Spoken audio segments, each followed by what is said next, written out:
All of his co-workers were gone.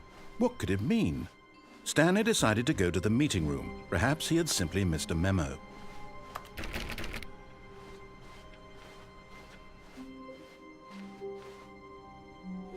Oh, good. You notice my sign. Yes, I have something very exciting to show you.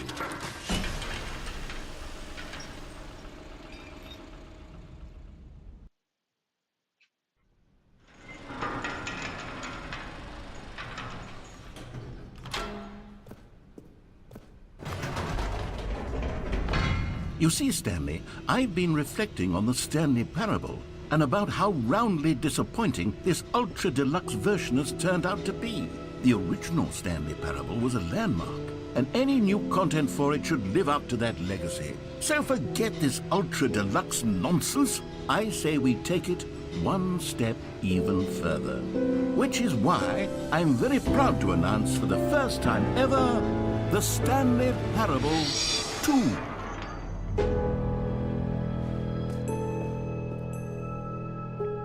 Yes, you see, isn't this far superior to a measly re-release with a few minor additions? Think of all the new territory we'll cover with a fully fledged sequel. An entirely new experience, built from the ground up. Why, there are so many possibilities. It could go in so many different directions. This is what fans have truly been asking for.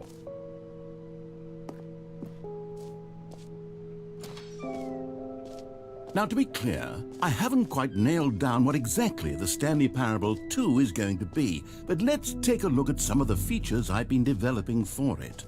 I figure that if I can loosely organize a handful of interesting concepts, that surely the game will sort of naturally spring up around them. It'll all work itself out. Game development is much more of a fuzzy magic than anything scientific or logical, really. Here we are. Go on, try out some of the new features.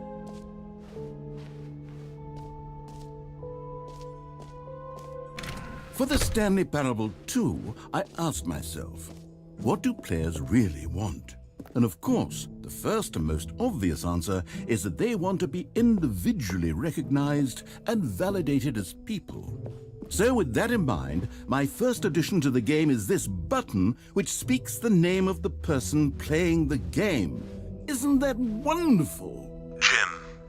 Sorry, I should have clarified. Right now, the button only says the name Jim. But of course, in the final game, this button will say your name, whatever name that is. Here, let's have you role-play as Jim to really simulate the full experience of this feature.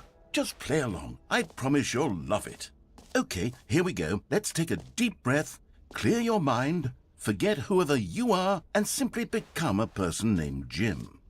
I want you to imagine yourself living as Jim, sleeping and waking as Jim, falling in love and being heartbroken as Jim, seizing all of the world's possibilities as Jim, and as Jim watching your dreams crumble into dust. Do you feel it deeply? Are you really, truly Jim right now? If so, then please step forward and press the button.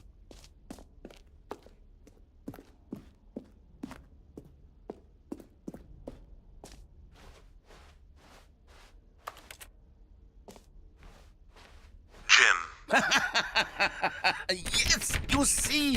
What a thrill, what a rush. That was you. The button described you. Do it again, do it again. Jim. Ooh, it hits even harder the second time. If this were the only new feature in the Stanley Parable 2, it would still be worth the money.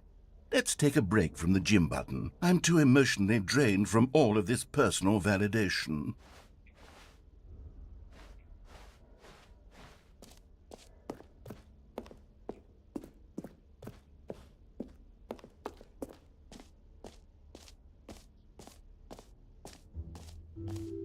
I suppose I could allow only people named Jim to play the Stanley Parable 2. That would actually save me the work of finishing this feature.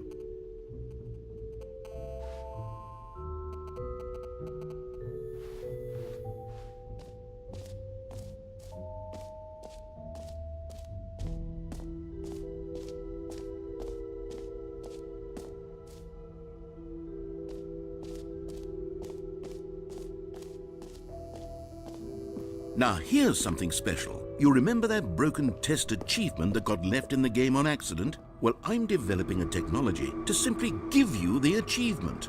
Yes, you see, you'll come to this lever, and when you pull it, the achievement will be given to you. It's a... Okay, perhaps I should have clarified. This is technology that will exist. Right now, the achievement is still fully broken. I'm not a wizard, Stanley, but I guarantee it will be fixed in the sequel to at last satisfy the hordes of ravenous fans all over the world who have been uproarious. Gamers, we hear you. And I promise it will happen. What else? What other exhibits haven't we seen yet? Ah, collectibles. Now it's a real video game. In the Stanley Parable 2, you'll run around gathering up these miniature Stanley figurines. And what's truly innovative is that there will be no reward for collecting all of them. I don't want to stifle the intrinsic joy of watching a number go up. You simply collect all of them, and then you move the hell on with your unremarkable life.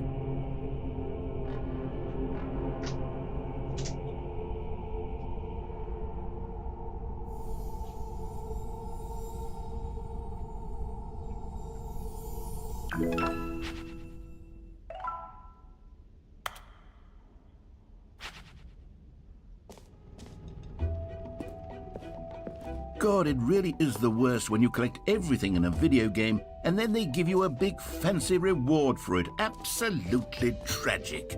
Calling it the Stanley Parable 2 is just so much catchier than Ultra Deluxe, don't you think? Ultra Deluxe? What does it even mean? But the Stanley Parable 2, now that's an artistic statement right there. It's future... Okay, I'll be honest, I haven't yet decided on this one. I think that in the new version, the office could use a bit of decoration, like balloons. But I'm undecided on Get Well Someday and Happy 12th Birthday. Which would you go with? You know, sometimes when you solicit another person's opinion, it makes you realize that you knew which one you actually really wanted all along. Happy 12th birthday, step-niece, it is. Or actually, maybe I should have gone with... No, I've made my decision, we're moving on.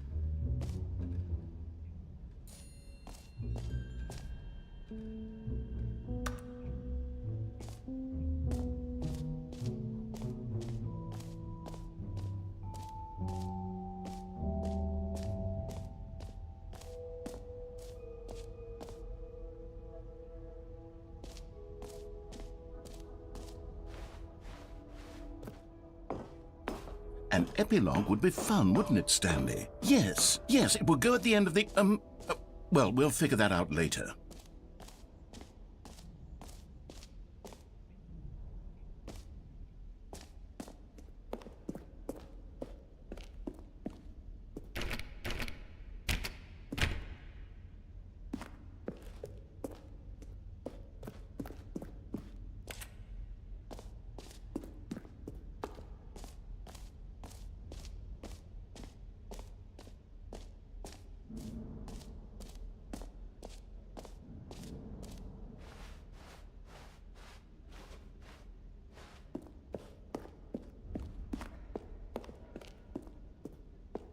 Oh, goodness, Stanley, this is fairly awkward. I hate to do this, but before you leave, you really should go to the bucket exhibit. You see, there's a surprise I was going to spring on you later, and it involves the bucket.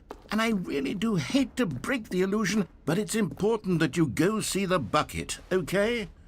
All right, I'll get out of your hair now.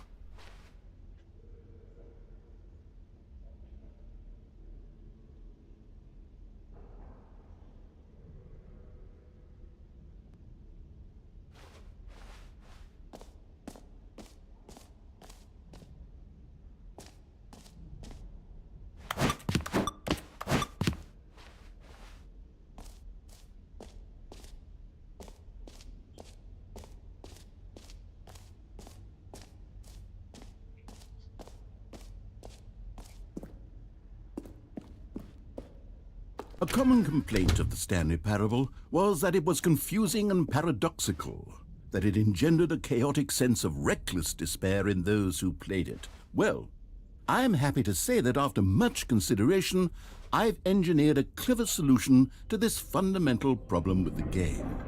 It's the Stanley Parable Reassurance Bucket.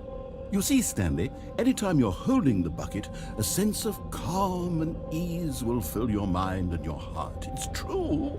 As long as you hold on to the bucket, the many disorienting contradictions of the Stanley Parable will feel perfectly normal and perhaps even comforting. You may even come to long for the gentle embrace of jarring cognitive dissonance while the bucket is in your arms. And to be honest, it's a much more convenient solution for me than actually redesigning the game to be less uncomfortable. Can you imagine what a pain in the ass that would be? Yes, the bucket is the perfect solution. Come on, give it a try.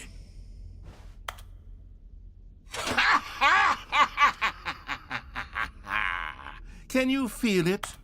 The glow of comfort, even in the face of crushing despair, must already be sweeping through your body. And in fact, can I say that I do believe the bucket lends you an air of charisma as well? I think that just holding it has made you the slightest bit more attractive as a person. The benefits of the bucket seem to go on, don't they? All this and more await you in the Stanley Parable 2. Does anyone give out awards for most enjoyable bucket in a video game? That really should be an award if it isn't already.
So, Stanley, what do you think?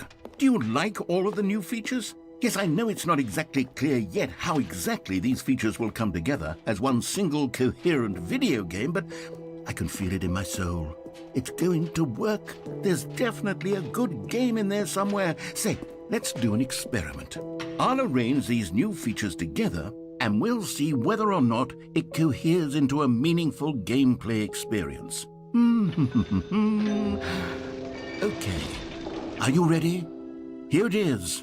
I give you the Stanley Parable 2.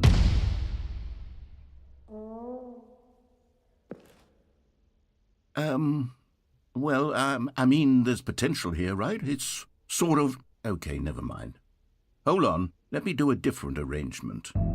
Okay, yes, this is much better. I feel good about this. Here we go. Version 2. Who am I kidding, Stanley? This isn't a coherent video game at all. It's a lot of gags. And I do very much enjoy creating gags, but they don't add up to anything. I wanted more than anything to create a sequel that would capture all the magic of the first game. I wanted fans to love it. No matter how good these gags are, they won't stand on their own. They would need the structure and the gameplay of the original. Wait, maybe that's it. I can take the original Stanley Parable and simply, well, insert a few of my new features into it. Tastefully, of course. With respect. With care for the vision and integrity of the original game. Would it possibly work? I suppose it could. But it would need a really, really tremendous title screen. A title screen that says with bold and uncompromising conviction, "This is the Stanley Parable 2. Let me see if I can whip something up. All right, perfect. Go ahead. Take a look.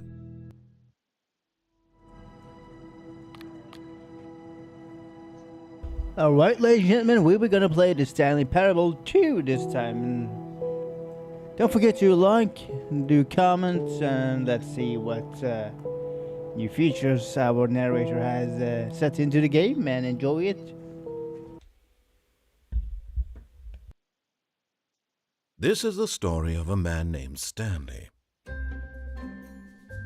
Stanley worked for a company in a big building where he was employee number 427. Employee number 427's job was simple. He sat at his desk in room 427 and he pushed buttons on a keyboard.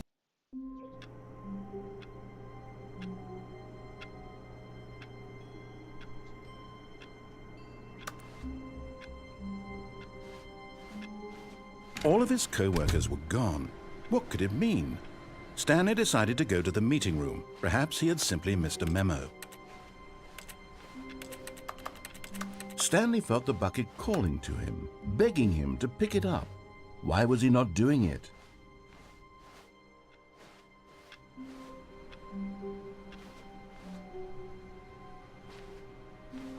Stanley picked up the bucket.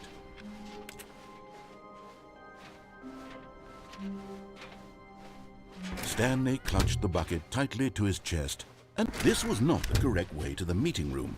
But Stanley had felt the bucket calling to him, telling him that the employee lounge was simply the place to be.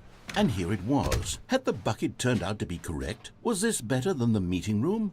Yes, Stanley thought to himself. Yes, perhaps it truly was. How insightful the bucket turned out to be. No, never mind. The bucket was wrong. Stanley took the door on his left to go back to and so the two of them detoured through the maintenance section and walked straight ahead to the opposite door.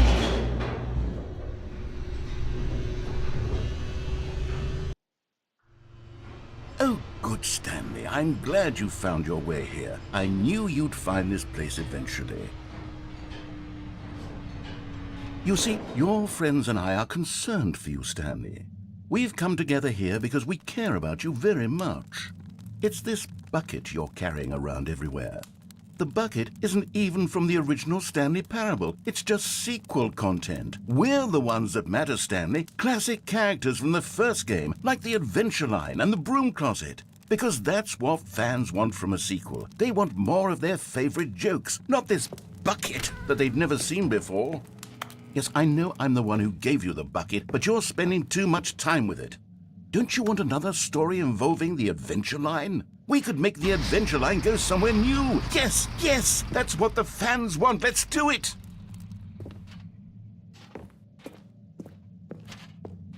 Whee! Look at that wacky line. Who knows where it'll go off to next? Oh, and it played some silly music as well.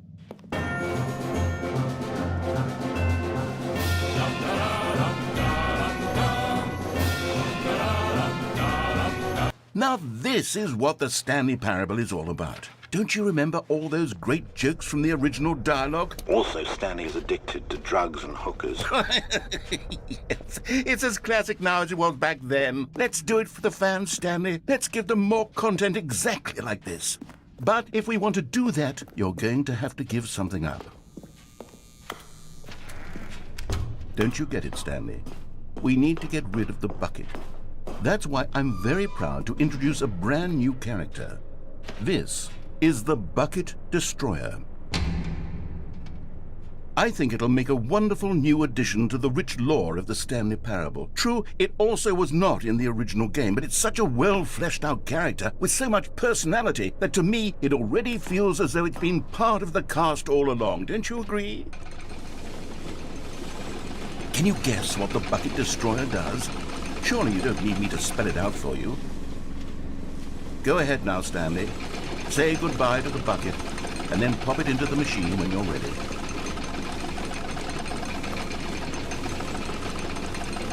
Now listen to me. It's crucial that you give it the bucket.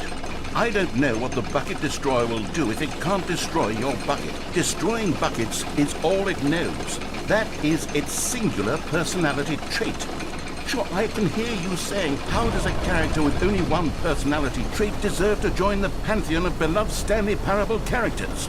Well, you see, if you were to really explore the Bucket Destroyer, you would see that its desire to crush buckets is so densely loaded with complexity and nuance that it's really like 10 personality traits. What other object in this game can you even say that about? The broom closet? Certainly not. I wonder what sort of Bucket Destroyer merchandise the fans will be clamoring for after this.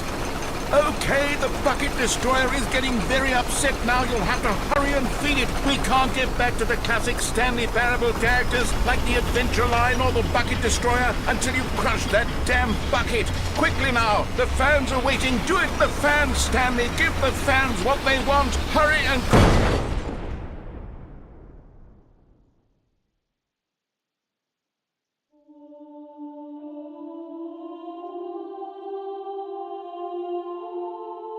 The Bucket Destroyer, my prized creation. You had so much potential. We were going to do such marvelous things with you, tell such spellbinding stories about you. All of it squandered now. Goodbye, new friend. For the moment in time that you were here, you were magnificent.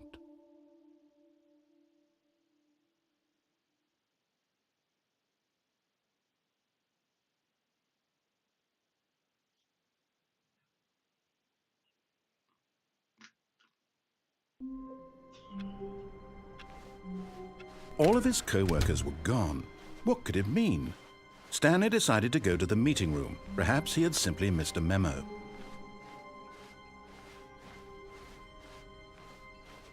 When Stanley came to a set of 2 open doors, he entered the door on his left. Yet there was not a single person here either. Feeling a wave of disbelief, Stanley decided to go up to his boss's office. Coming to a staircase, Stanley walked upstairs to his boss's office. You found one of them. One of the miniature Stanley figurines. Remember, no reward for collecting all of these, only the intrinsic pleasure of a job well done. You can't buy that sort of happiness, Stanley. God knows I've tried. So, I implore you to savor each and every moment you come across one of these beautiful figurines.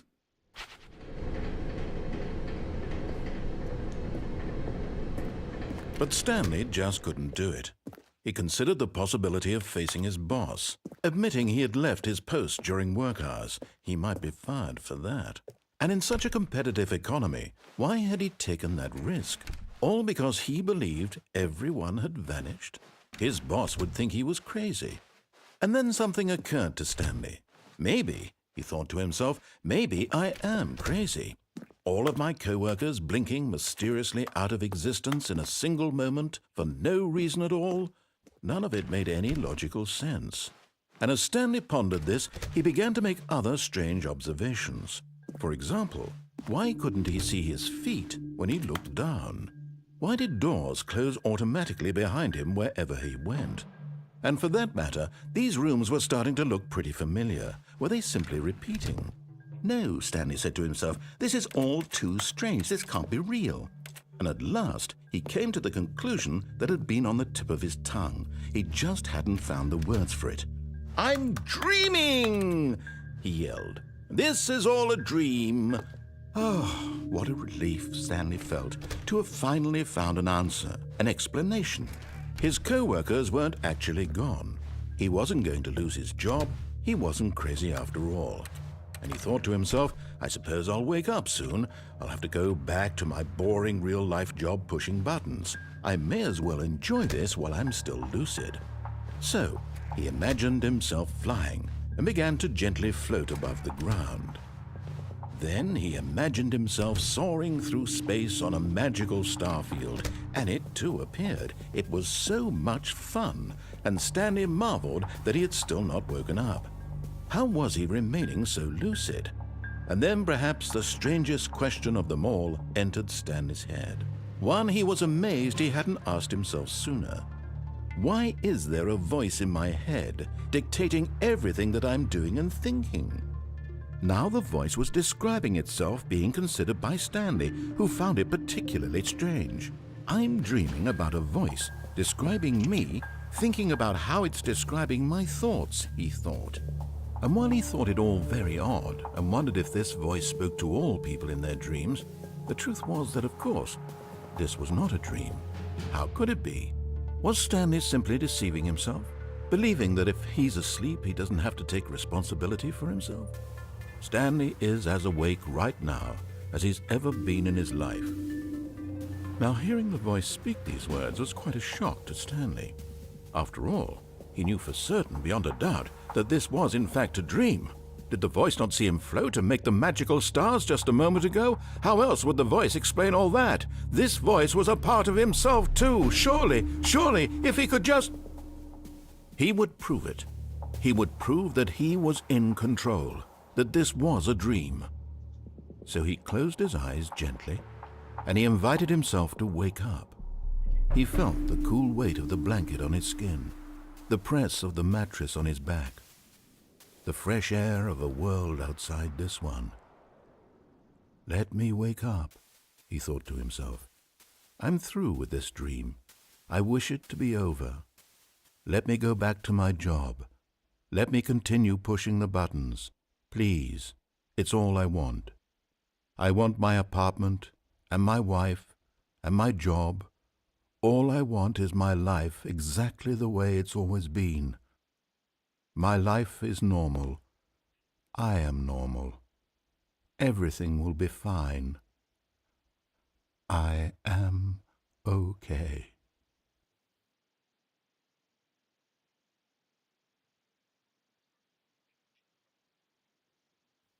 Stanley began screaming. Please, someone, wake me up. My name is Stanley. I have a boss. I have an office. I am real. Please, just someone tell me I am real. I must be real. I must be. Can anyone hear my voice? Who am I? Who am I? And everything went black.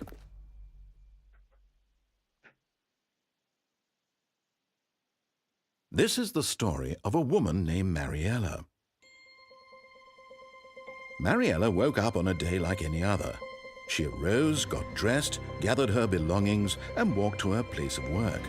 But on this particular day, her walk was interrupted by the body of a man who had stumbled through town talking and screaming to himself, and then collapsed dead on the sidewalk. And although she would soon turn to go call for an ambulance, for just a few brief moments she considered the strange man. He was obviously crazy. This much she knew. Everyone knows what crazy people look like. And in that moment, she thought to herself how lucky she was to be normal. I am sane. I am in control of my mind. I know what is real and what isn't. It was comforting to think this, and in a certain way, seeing this man made her feel better. But then she remembered the meeting she had scheduled for that day, the very important people whose impressions of her would affect her career, and by extension, the rest of her life. She had no time for this, so it was only a moment that she stood there, staring down at the body. And then she turned and ran.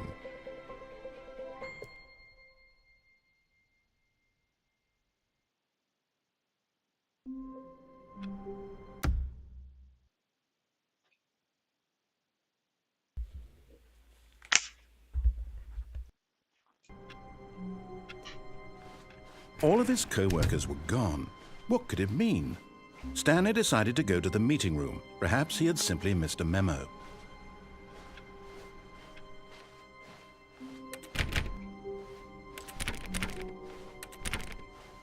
When Stanley came to a set of 2 open doors, he entered the door on his left.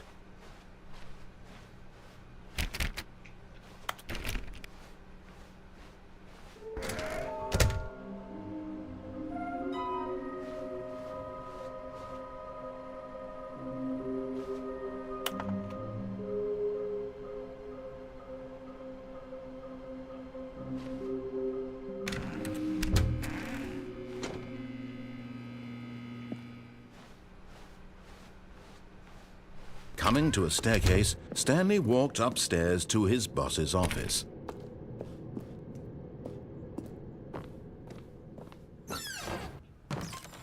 Another miniature Stanley figurine. This, there really must be a snappier name for these things. What about mini-stands? Stanley figs? Or What about Stanlerines? Yes, I think I like that. Another Stanlerine under your belt.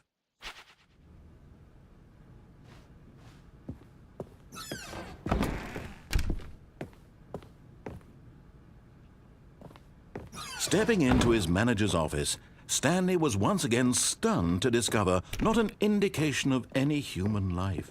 What could it mean? Stanley wondered aloud to nobody. He began wildly tearing through papers on the boss's desk, pulling books off the shelf, looking behind paintings, desperate for clues to his situation. But his attention was caught by a keypad behind the boss's desk. What could its purpose be? In fact, this keypad guarded the terrible secret that lay buried below his feet.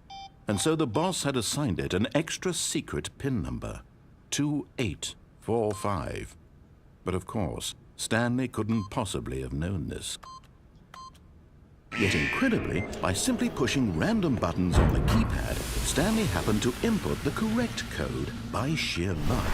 Amazing. He stepped into the newly opened passageway. Okay, I'm going back to the name of these little Stanley figurines, and now I'm torn between Stanlerines and Figlies. What do you think, Stanley?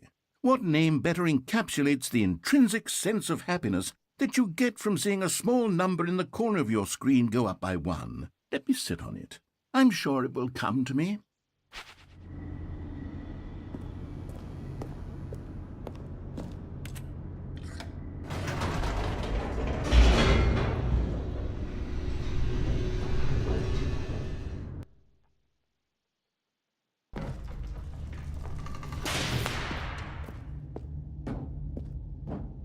Stanley walked straight ahead through the large door that read Mind Control Facility.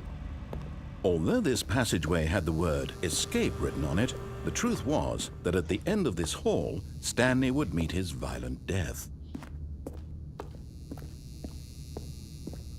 The door behind him was not shut.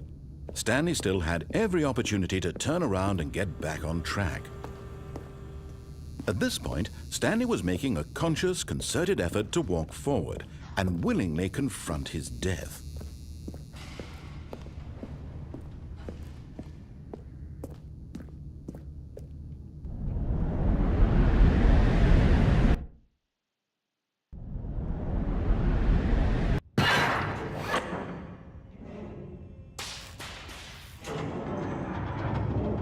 As the machine whirred into motion and Stanley was inched closer and closer to his demise, he reflected that his life had been of no consequence whatsoever.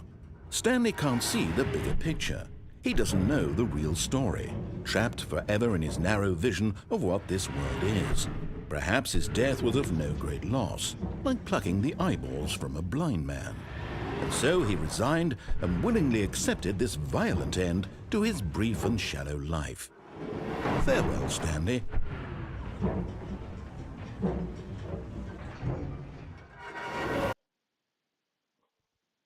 "Farewell, Stanley," cried the narrator, as Stanley was led helplessly into the enormous metal jaws. In a single visceral instant, Stanley was obliterated as the machine crushed every bone in his body, killing him instantly.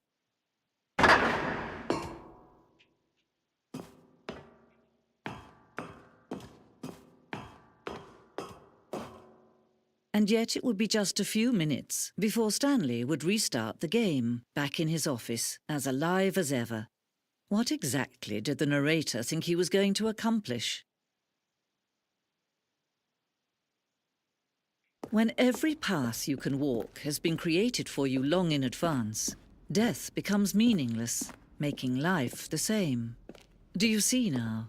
Do you see that Stanley was already dead from the moment he hit start?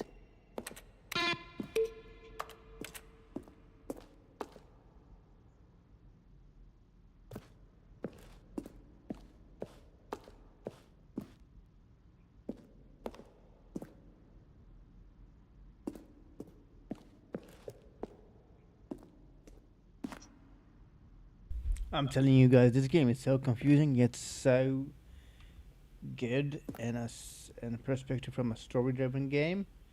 It's really amazing how they managed to make this, obscure game where consequences do have some choices do have some consequences, and you do have many options on how you want to play this game. There is a skeleton inside of you. There are more skeletons in Wishful than human. Thanks and goodbye. Okay. What's this? The lounge. The phone. The apartment timer. The cargo lift. Right.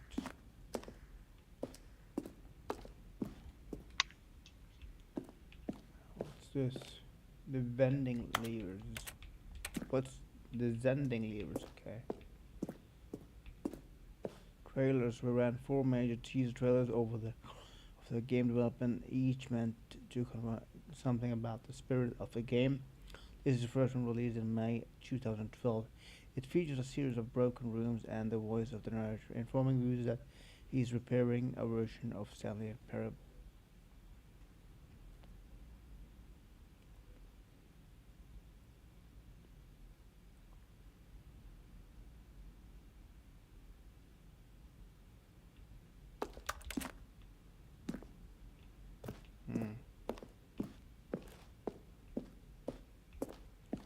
The game is now escape menu.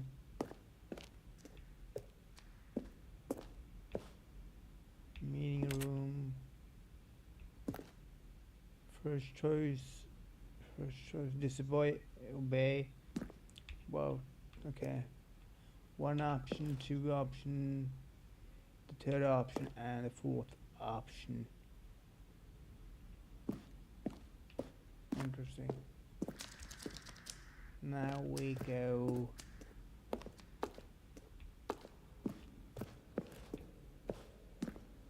see the office. This is the office. Right.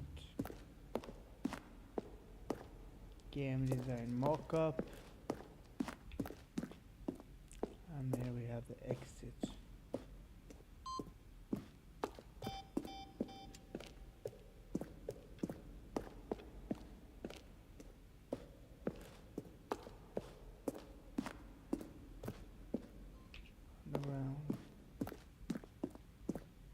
Narration outtakes. Kevin, the voice of the narrator, recorded dialogue for the entire game roughly 3 separate times over the 2 years of development. Stanley stood on the roof. These are clips from early takes that were not used in the final game. Nothing there? Shoot. Well, try the other one then. Stanley jumped in the river.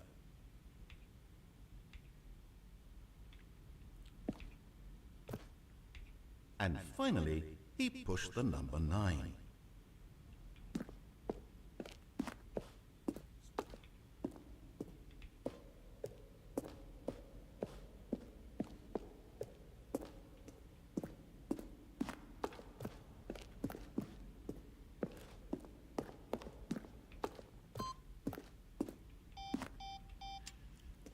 Monitor room elevator. For a time, the elevator in the monitor room could go up or down, with freedom above the countdown below. We abandoned this when players found it too difficult to remember what was up and what was down, and placed the 2 endings together instead. Exits. Oh, look at these 2. How they wish to destroy one another. How they wish to control one another. How they both wish to be free.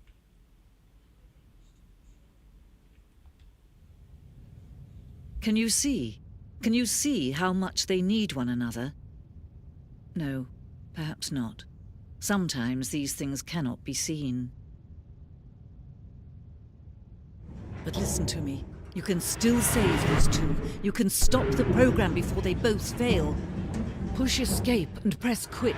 There's no other way to beat this game. As long as you move forward, you'll be walking someone else's path. Stop now and it'll be your only true choice. Whatever you do, choose it. Don't let time choose for you. Don't let...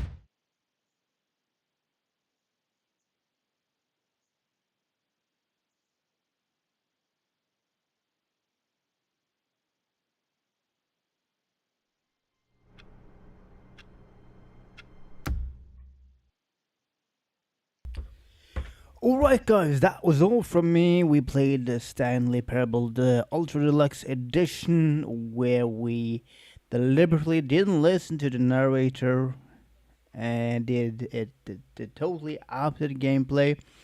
I do hope you enjoyed the various endings we got during this playthrough. And that's all from me. Please remember to like, to comment, and share. And as always, be yourself, be amazing, and always be smiling. And I'll be next with some more gameplay whenever that might be. Until then, take care and enjoy yourself.